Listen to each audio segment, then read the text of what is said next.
పరిశుద్ధ గ్రంథం నుండి యూదా పత్రిక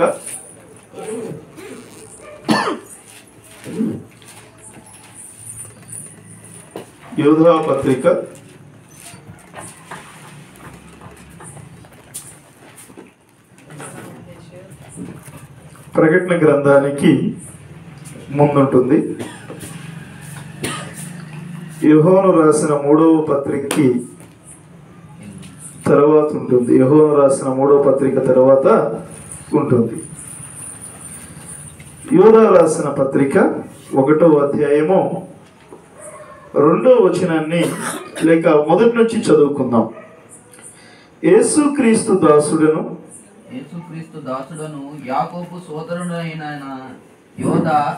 యాకోబు సోదరుడైన యోదా తండ్రి అయిన దేవుని యందు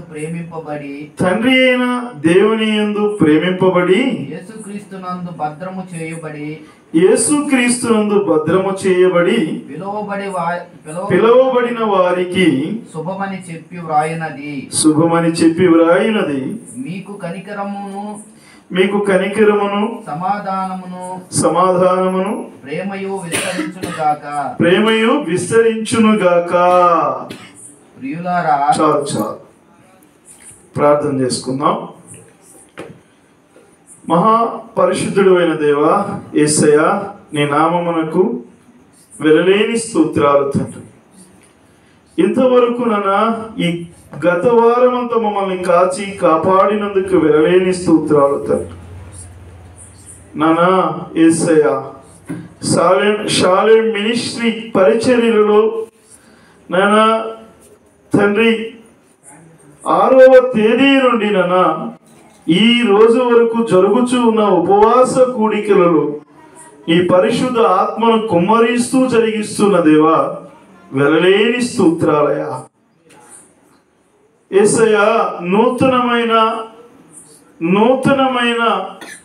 భావాలను మాతో లేక నూతనమైన అంశాలు మాతో మాట్లాడుతూ వస్తూ ఉన్నందుకు వేలాది స్తోత్రాలు తండ్రి. పరిశుద్ధుడా, నమ్మదగిన దేవా యేసయ్య, కొద్దిమందిగా చేరి ఉన్నాము తండ్రి. నీ వైపు తేరి చూస్తుండగా తండ్రి, నీ పరిశుద్ధ ఆత్మను కుమ్మరించి మాకు అవసరమైన మాటలు, మా జీవితాలను సరిచేసుకోగల మాటలు మాతో మాట్లాడమని ప్రభువైన యేసయ్య నామమున ప్రార్థించి అడిగి వేడుకొనుచున్నాము తండ్రి. ఆమేన్.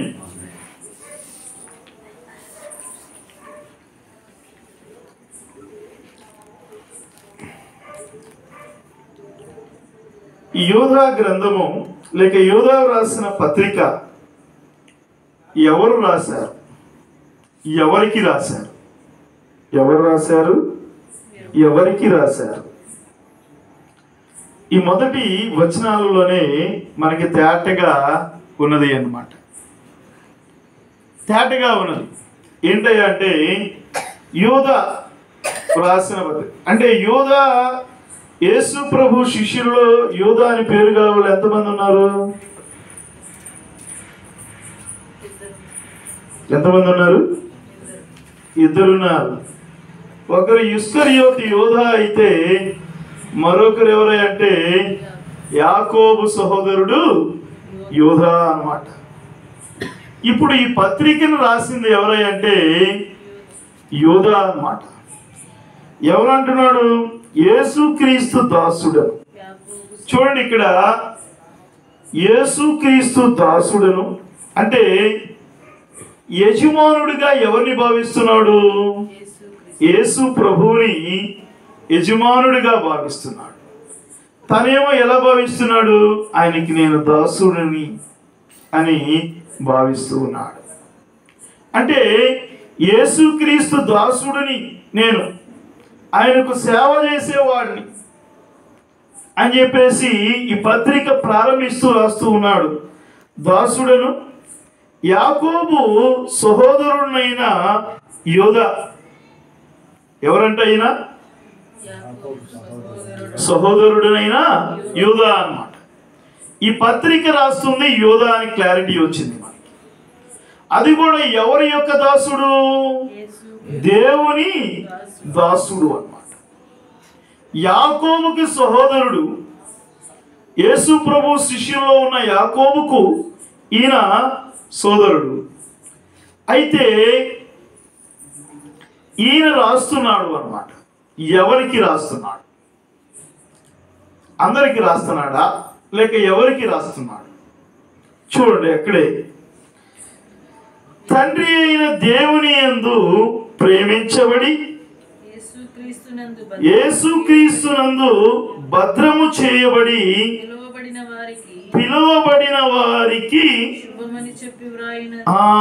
శుభమని చెప్పి వ్రాయినది. ఎవరికి రాస్తున్నాడట? తండ్రి అయిన దేవుని యందు ప్రేమించబడి అన్నమాట. తండ్రి అయిన దేవుని చేత ఎవరైతే ప్రేమించబడ్డారో, ఆయన ప్రేమించబడి ఏం చేయబడ్డారట? చూడండి, ప్రేమించబడి యేసుక్రీస్తునందు భద్రము చేయబడ్డారట. అంటే దేవుని పిలుపుకు లోబడి దేవుని దగ్గరకు వచ్చిన వారు అన్నమాట. అర్థమైందా? దేవుని పిలుపుకు లోబడిన వారు, దేవుని చేత ఏర్పాటు చేయబడిన వారికి ఈ పత్రిక రాస్తూ ఉన్నాడు. అంటే విశ్వాసులకు రాస్తూ ఉన్నాడు అన్నమాట. ఎవరికి రాస్తూ ఉన్నాడు? విశ్వాసులకు రాస్తూ ఉన్నాడు అన్నమాట. మరి దేవుని చేత ప్రేమించబడిన వారు ఎక్కడ ఉన్నారు? చూడండి, ఎక్కడే చెప్తున్నారు. ఎక్కడున్నారు? క్రీస్తునందు భద్రము చేయబడిన. అంటే క్రీస్తునందు భద్రము చేయబడ్డారు. అమ్మా, భద్రం చేయబడటం అంటే ఏందమ్మా? జాగ్రత్త చేయడం. భద్రం చేయబడటం అంటే ఇప్పుడు నువ్వు తీసుకెళ్ళి ఆ తపాలను చెమును బీరువాలో పెడతావా? బీరువాలో ఏం దాస్తావు? ఏం భద్రం చేస్తావు? ఏం చేస్తారు? విలువైనవి అన్నమాట. అంటే విలువైన వాటిని భద్రం చేస్తారు. ఎవరు భద్రం చేస్తున్నాడు? ప్రభువే భద్రం చేస్తున్నాడు. ఎవరినో తెలుసా? దేవుని యందు ప్రేమించబడి క్రీస్తునందు భద్రము చేయబడి పిలువబడిన వారు.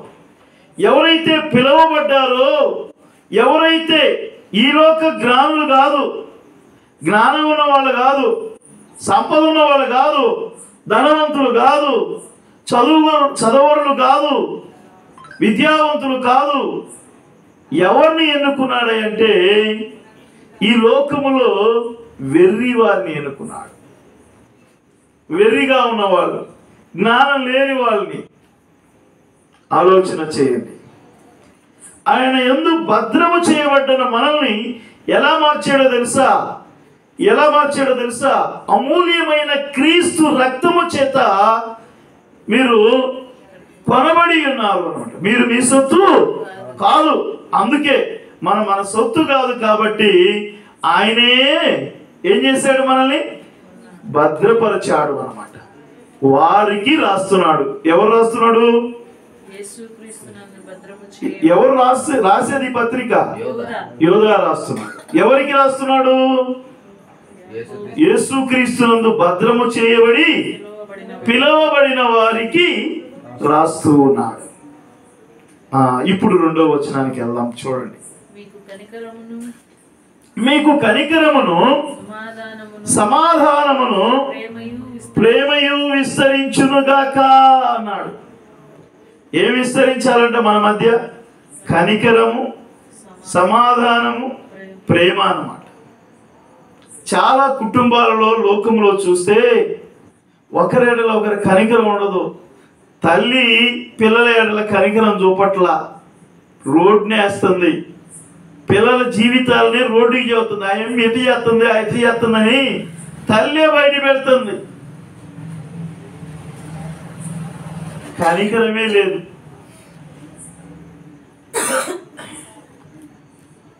ఆలోచన చేయండి.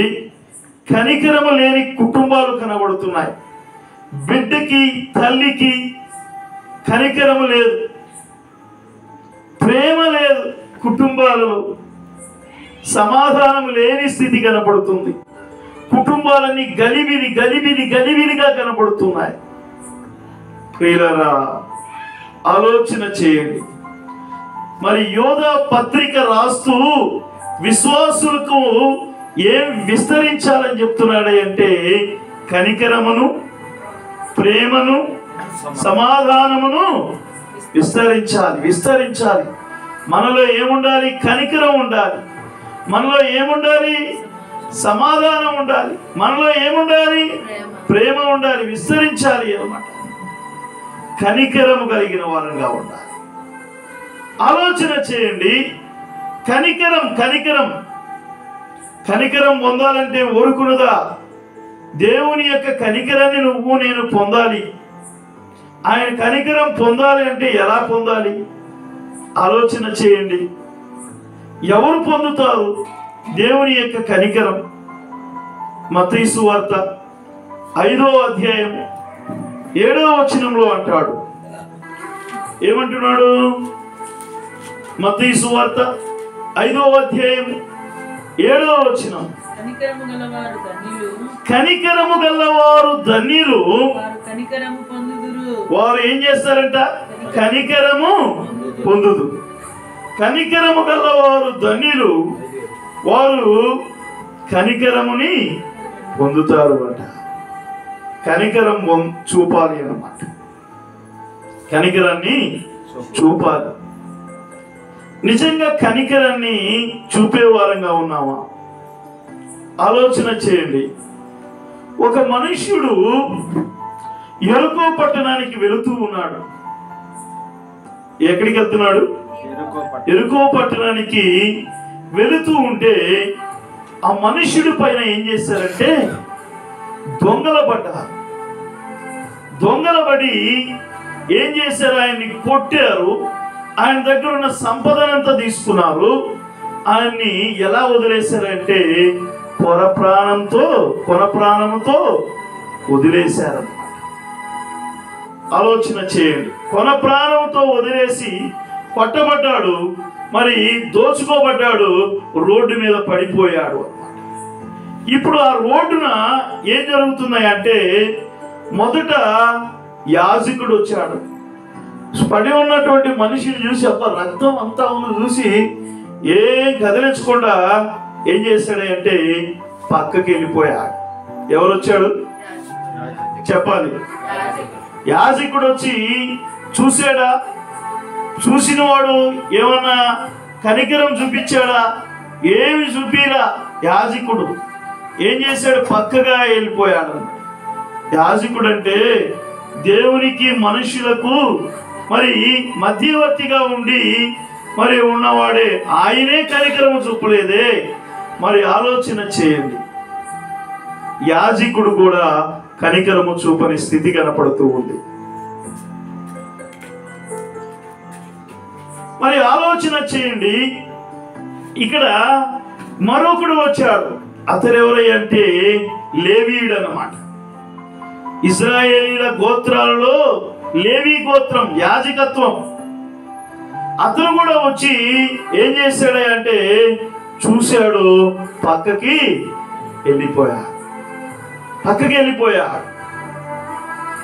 ఆలోచన చేయండి. కనికరము గలవాడు ఏం పొందుతాడు? కనికరమే పొందుతాడు. కనికరము చూపించాలి.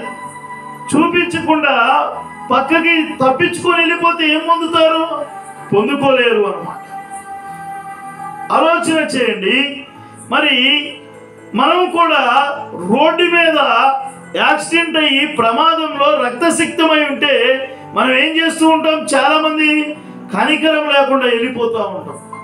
ఒక ఫోన్ చేసి అంబులెన్స్ని పిలిపించడము, పోలీసులకి ఇన్ఫర్మేషన్ ఇవ్వడము, ఇలాంటివి చేయకుండా మనకెందుకులే, మన మీదకి వస్తుందేమో అనే భయంతో ఏం చేస్తున్నామా అంటే కనికరము చూపట్ల. ఆలోచన చేయండి. అయితే ఆ పడి ఉన్న వాడిని చూడకు ఇంకొక ఆ దారిలో ఇంకొకడు వచ్చాడు అన్నమాట. ఎవరు వచ్చాడు అంటే సమరయుడు వచ్చాడు. ఎవరు వచ్చారు? సమరయుడు. మొదటిగా వచ్చిన వాడు యాజకుడు, రెండవ వాడిగా వచ్చిన వాడు లేవీయుడు, మూడో వాడు ఎవరు వచ్చారు అంటే సమరయుడు అన్నమాట.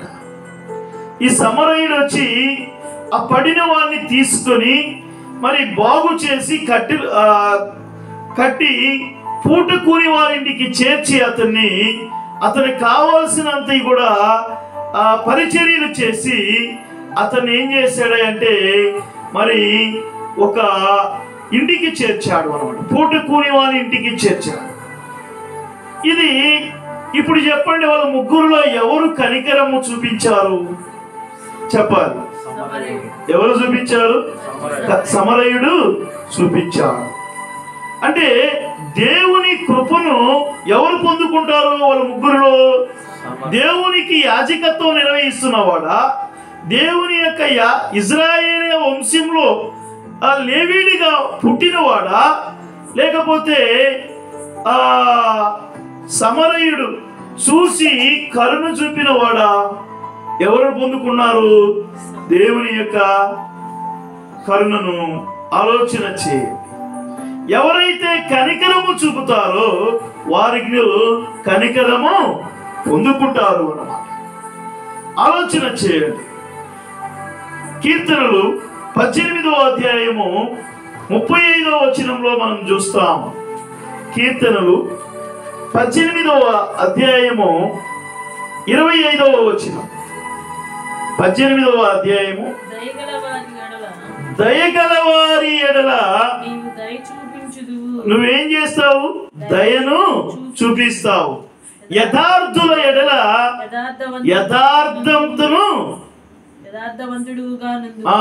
యథార్థవంతుడుగా ఉంటావు. దయ చూపించేవాడికి దయామయుడిగా ఉంటాడు. యథార్థంగా ప్రవర్తించే వారి ఎడల ఆయన ఎలా ఉంటాడు? యథార్థవంతుడిగా ఉంటాడమ్మా. ఆలోచన చేయండి. మనం కనికరం పొందుకోవాలి అంటే ఈ రాత్రి వేళ మనతో మాట్లాడుతున్నాడు. కనికరాన్ని చూపేవారంగా ఉండాలి. మనం దయను చూపితే దాన్నే పొందుకుంటాం అన్నమాట. మనం ఏమైతే విత్తుతామో ఈరోజు అదే కోస్తాం. ఆలోచన చేయండి. కన్నీరుతో విత్తువాడు ఏం చేస్తాడంటే సంతోషముతో పంటను కోస్తాడు అన్నమాట. ప్రియులారా, మనం గమనిస్తూ ఉన్నాం, కనికరము చూపబడిన వాడికి కనికరమే పొందుకుంటాడు. దేవుని కనికరం వస్తుంది అని నేర్చుకుంటూ ఉన్నాం. ఆలోచన చేయండి. లూకా సువార్త 1వ అధ్యాయము 50వ వచనం ఏమంటాడు అక్కడ? లూకా సువార్త 1వ అధ్యాయం 50వ వచనం. ఆయనకు భయపడు వారి మీద ఏం చేస్తాడంట? ఆయనకు భయపడు వారి మీద ఆయన కనికరము తరతరములకుండును. ఆయన కనికరం అంట తరతరాలకుంటుంది అట. ఆలోచన చేయండి. ఆయన కనికరాన్ని మనం పొందుకోవాలి అంటే ఆయనకేం చేయాలి? భయపడాలి. దేవుని అంటే భయం లేకుండా జీవిస్తూ ఉన్నావేమో. భయం లేకపోతే నీకు ఆయన కనికరము ఉండదు. ఆ రోజు కనికరము చూపడు. చూడండి, ఈ యోధ పత్రిక రాస్తున్నాడు. మరి గతంలో జరిగిన యావత్తును గురించి రాస్తూ ఉన్నాడు. నిజంగా ఆదాము మొదలుకొని ఆనోకు వరకు కూడా జరిగిన సంఘటనలను వివరిస్తూ ఉన్నాడు, పరిశుద్ధ ఆత్మతో కూడిన వాడే. అందుకనే ఏమంటాడు యోధ పత్రికలో 1వ అధ్యాయము 22వ వచనంలో మీరు ఏం చెప్తున్నాడు?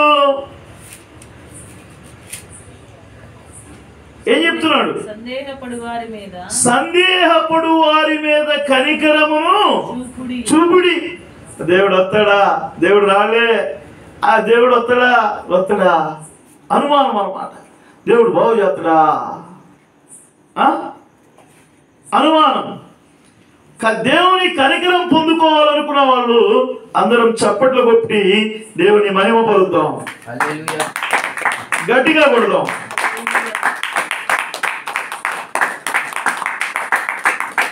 మనం ఎవరి మీద కనికరం చూపాలంటే సందేహపడు వారి మీద కనికరం చూపాలి. చూపినప్పుడే ఆలోచన చేయండి.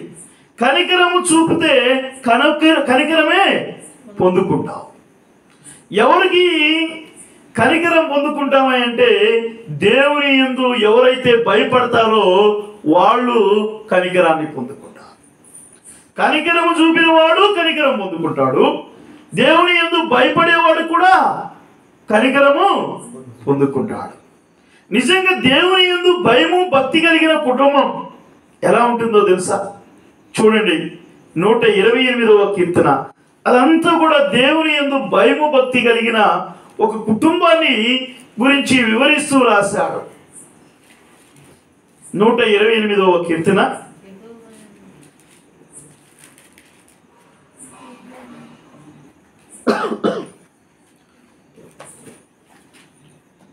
128 మొదటి నుంచి చదువు. యెహోవా యందు భయభక్తులు కలిగి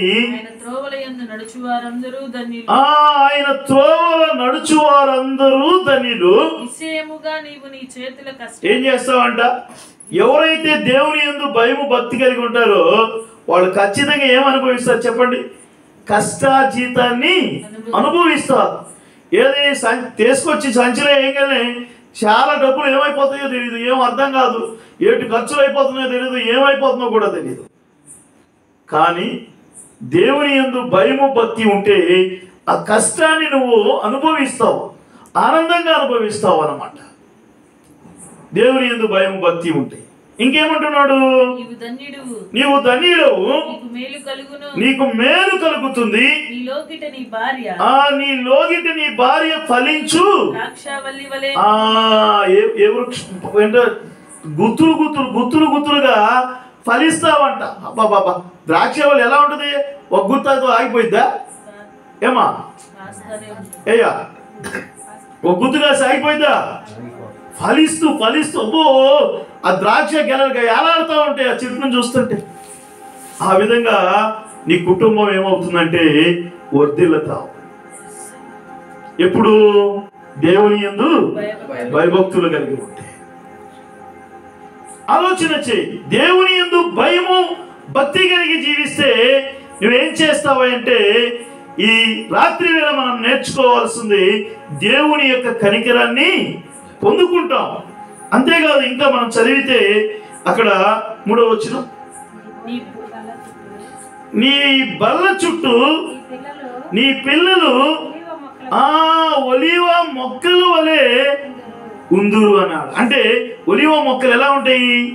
అసలు పచ్చగా ఉంటాయి అన్నమాట. అంటే పచ్చదనం అంటే ఇక అంతే, ఏమి వ్యాధి లేని చెట్టు, ఏమి ఇబ్బంది లేని, అసలు ఏంటంటే అంత బాగుంటాయి అన్నమాట. అంత బ్యూటిఫుల్గా ఉంటాయి. గ్రీన్ కలర్లో పచ్చదనం అన్నమాట. నీ కుటుంబం అంతా పచ్చగా ఉంటుంది, ఏ ఇబ్బంది ఉండదు, ఏ ఇరుకు ఉండదు అన్నమాట. నీకు దేవుడు నీ కష్టాన్ని చూసి ఆయన కష్టాన్ని అనుభవించేటట్టుగా, నీ కష్ట ఫలాన్ని అనుభవించేటట్టుగా నీ బిడ్డలను దీవిస్తాడు అన్నమాట. నీ బల్ల చుట్టూ కూడా నీ బిడ్డలు ఉంటారు. ఈ రాత్రి వేళ దేవుని యందు భయము భక్తి కలిగి ఉంటే ఆ కుటుంబం ఎంతగా వర్ధిల్లుతుందో మనం చూస్తూ ఉన్నాం. ఆయన కనికరాన్ని పొందుకుంటాం అన్నమాట. ఇంకేమన్నాడు? యెహోవా యందు భయభక్తులు గలవాడు ఎలాగంట? పైన చెప్పాడు కదా, కష్టాజీతాన్ని అనుభవిస్తావు, మేలును పొందుకుంటావు. నీ బల్ల చుట్టూ నీ బిడ్డలు ఒలీవ మొక్కల వలె ఉందురు అన్నాడు. పిల్లరా, మనం దేవుని కనికరాన్ని పొందుకోవాలి అంటే ఏం చేయాలంటే భయము భక్తి కలిగి ఉండాలి. చాలా మందికి భక్తి ఉంటుంది కానీ దేవుడు అంటే భయం లేదు. ఆయన మమ్మల్ని దోతున్నాడా, ఏ పనులు పడితే చేస్తూ ఉన్నా. ఆలోచన చేయండి. ఇక్కడ మనం చూస్తామన్నమాట. యోధా పత్రికలో ఏమన్నాడు? సందేహపడు వారి మీద కనికరం చూపండి. ఏమంటున్నాడు? అగ్నిలో నుండి లాగినట్టు కొందరిని రక్షించుడి అన్నాడు. 22వ వచనం 23వ వచనాల్లో మనం చూస్తాము అన్నమాట. కాబట్టి ఆలోచన చేయండి, అగ్నిలో నుండి లాగాలి అన్నమాట, రక్షించాలి. నీ విశ్వాసించము, నీవును నీ ఇంటి వారును ఏం చేస్తారు? రక్షణ పొందుతారు. నువ్వు ఇక్కడ కూర్చున్నావు, నీ కుటుంబ సభ్యులందరూ కూర్చున్నారా? ఆలోచన చేయాలి. నువ్వు ఒక్కడివే పరలోకం వెళితే సరిపోతుందా? ఆలోచన చేయండి. మరి ధనవంతుడై ఉండి మరి నిత్య నరకాగ్ని గుండంలో మలమలమాడుతూ తండ్రి అయిన అబ్రహాము దేవా ఆ లాజర్ని పంపమని కోరుతూ ఉన్నాడు. నా బంధువులని వారు మారు మనసు పొందాలి, అతనన్న పోయి చెప్తే మారుతారు అని ఆలోచన చేయండి. దేవుడు ఈరోజు నీతో నాతో మాట్లాడుతున్నాడు. అగ్నిలో నుండి లాగినట్టు కొందరినైనా రక్షించండి, సందేహపడు వారి మీద కనికరము చూపండి అంటున్నాడు. కనికరాన్ని మనం పొందుకోవాలంటే కనికరం చూపేవారంగా ఉండాలి. కనికరం మనం పొందుకోవాలంటే ఏం చేయాలి? కనికరపడాలి. కనికరాన్ని మనం పొందుకోవాలంటే దేవుని యందు భయము భక్తి కలిగి ఉండాలి. చూడండి, సామెతలు 28వ అధ్యాయము 13వ వచనం.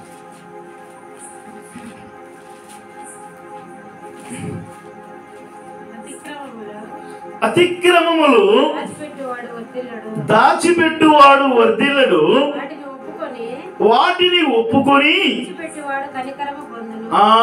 వాటిని ఒప్పుకొని విడిచిపెట్టేవాడు కనికరము పొందుతాడు అట. ఆలోచన చేయండి. తప్పిదములు దాచిపెట్టేవాడు వర్ధిల్లడు. ఈ రాత్రి వేళ నువ్వు తప్పులు ఒప్పుకుంటే వర్ధిల్లుతావు, ఒప్పుకోకుండా కప్పుకుంటే నీకు వర్ధిల్లు లేదు అన్నమాట. కనికరాన్ని పొందు. కనికరాన్ని పొందాలి అంటే మన పాపాలు ఆయన దగ్గర ఒప్పుకునే వారంగా ఉండాలి. ప్రియులారా, మనం ఆలోచన చేయండి. మనం ఇంకా వర్ధిల్లటం లేదు, మన కుటుంబం వర్ధిల్లటం లేదు, మన సంఘం వర్ధిల్లటం లేదు, మనం విస్తరించడం లేదు. కారణం ఏంటంటే మనలో లోటుపాట్లు ఉన్నాయి, వాటిని సవరించుకోవాలి. అప్పుడే మనం ఏం చేస్తామంట? వర్ధిల్లుతాం. అదేయో మనకు తెలియదు, తెలుసుకోవాలి. ఆలోచన చేయండి. మనం ఎందుకు వర్ధిల్లటం లేదు అంటే ఇదే కారణం. కుటుంబాలు వర్ధిల్లకపోవడానికి కారణం ఏంటంటే మీ తప్పిదములు దాచిపెట్టువాడు వర్ధిల్లడు. తన తప్పిదాలు ఎవడైతే దాచిపెడుతూ ఉన్నాడో వాడు వర్ధిల్లడు అన్నమాట. అవి ఎవడైతే ఒప్పుకొని విడిచిపెడతాడో ఏం చేస్తాడు? కనికరము పొందుకుంటాడు. నిజంగా కనికరాన్ని చూపే దేవుడు అన్నమాట మన దేవుడు. చూడండి, అగ్నిలో నుండి లాగినట్టు కొందరినైనా కూడా మనం ఏం చేయాలి? మార్చే వారంగా ఉండాలి. మనం మారు మనసును కలగజేసే వారంగా ఉండాలి. చూడండి, యూదా రాసిన పత్రిక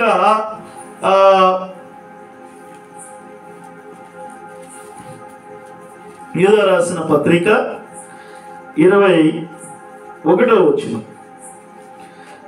లేక 19వ వచనం మొదటి నుంచి చదవండి. అట్టివారు ప్రకృతి సంబంధులను ఆత్మ లేని వారై ఉండి భేదములు కలగజేయును. ప్రియులారా, మీరు విశ్వసించు అతి పరిశుద్ధమైన దాని మీద మిమ్మును మీరు కట్టుకొనుచు పరిశుద్ధ ఆత్మలో ప్రార్థన చేయుచు నిత్య జీవార్థమైన ప్రభువైన యేసుక్రీస్తు కొరకు కనికరము కొరకు కనిపెట్టుచు దేవుని ప్రేమలో నిలుచున్నట్లు కాచుకొని ఉండుడి. అంటే ఇక్కడ మనం చిన్న సంఘం కాబట్టి పెద్దగా విభేదాలు ఏమి ఉండవు అని నేను అనుకుంటున్నాను. అయితే సంఘాల్లోకి విభేదాలు పెట్టేవాళ్ళు వస్తున్నారు.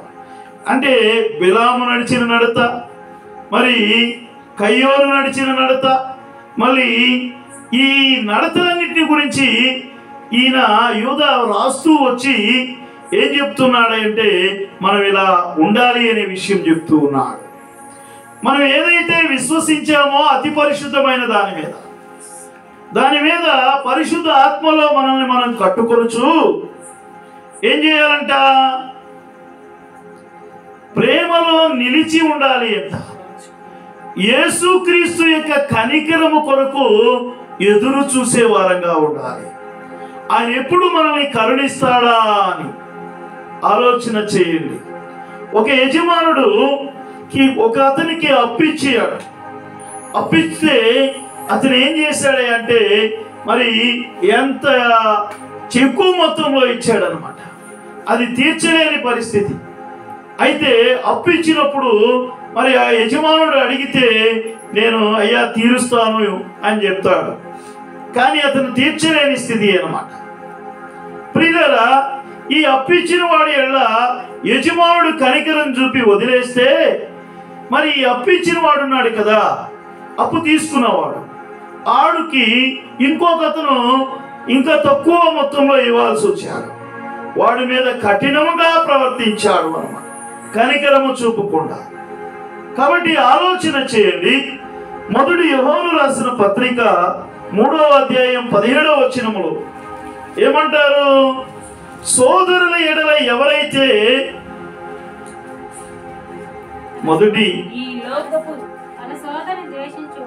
తన సోదరుని ద్వేషించువాడు ఆ నరహంతకుడు